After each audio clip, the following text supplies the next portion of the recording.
माननीय रेल्वे मंत्री वैष्णव साहेबांची मी आज दिल्लीमध्ये भेट घेतली आणि दौंड जंक्शन आणि दौंड तालुक्यातील वेगवेगळ्या रेल्वेच्या प्रश्नासंदर्भामध्ये त्यांच्याकडे काही मागण्या मी केल्या आणि त्यांनी त्याच्यामध्ये लक्ष देऊन आमच्या मागण्या पूर्ण करण्यासंदर्भातलं पुढे सूचना केल्या जातील, आदेश दिले जातील असं मला अभिवचन दिलेलं आहे।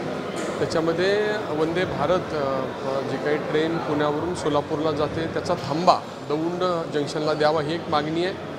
त्या संदर्भातही तातडीने निर्णय घेतला जाईल असं माननीय रेल्वे मंत्र्यांनी सांगितलेलं आहे। त्याचबरोबर दौंड पुणे लोकल संदर्भातली त्याची फ्रिक्वेन्सी वाढवणं आणि सकाळी आणि संध्याकाळी जादाच्या ट्रेन्स देणं हा एक मागणीचा विषय होता। त्या संदर्भात सुद्धा त्यांनी मला आश्वस्त केलेलं आहे आणि जादाच्या ट्रेन्स दिल्या जातील आणि जे काही आधुनिक ट्रेन्स ज्या केंद्र सरकारच्या आणि रेल्वे विभागाच्या माध्यमातून ट्रायल्सवर आहेत त्याही नव्यानं काही ट्रेन्स सुरू केल्या जातील असं मला आश्वस्त केलेलं आहे।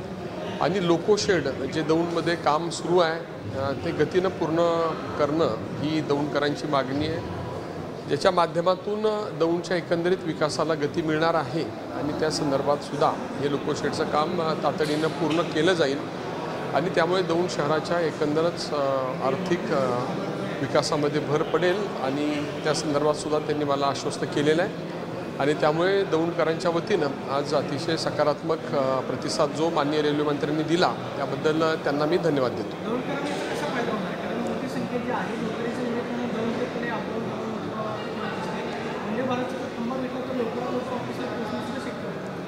नाही, साधारणपणे दौंडवरून किमान 10,000 नागरिक हे रोज पुण्याला प्रवास करतात।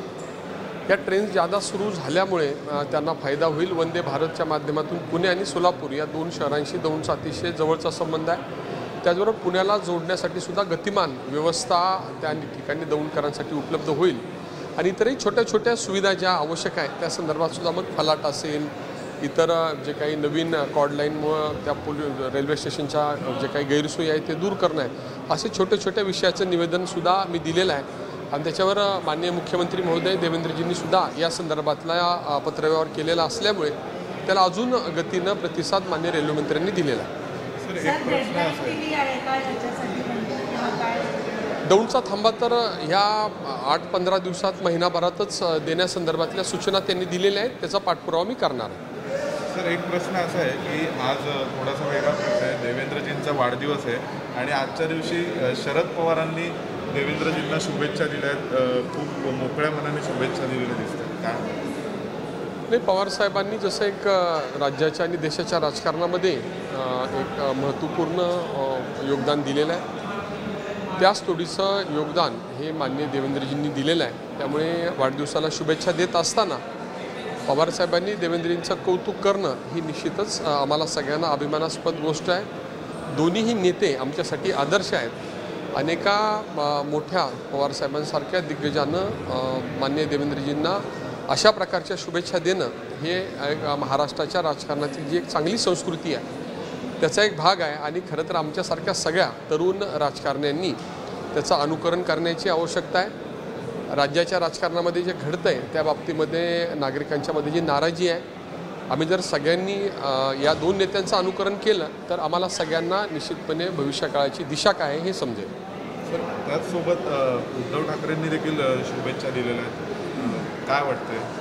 शिवसेना आणि भारतीय जनता पार्टी गेले कित्येक वर्ष एकत्रित राहिलेले आहेत, त्यामुळे उद्धवजींनी सुद्धा शुभेच्छा देवेंद्रजींना देणं हा सुद्धा एक राजकारणाच्या संस्कृतीचा भाग आहे। राजकारणात टीकाटिप्पणी होते, परंतु अशा वैयक्तिक शुभप्रसंगामध्ये एकमेकाला शुभेच्छा देण्याची संस्कृती हे सगळे जपतायत, ही आनंदाची गोष्ट आहे। सर, एक प्रश्न राज्याच्या मंत्रिमंडळासंदर्भात आहे। माणिकराव कोकाटेंवर आरोप होत आहेत, त्यांनी राजीनामा दिला पाहिजे अशी मागणी नाही, त्या संदर्भात मी काय त्या कॅपॅसिटीमध्ये काही प्रतिक्रिया देण्याचा नाही आहे, परंतु त्या संदर्भामध्ये माननीय मुख्यमंत्री महोदय आणि दोन्ही उपमुख्यमंत्री महोदय योग्य तो निर्णय घेतील असं अपेक्षित आहे।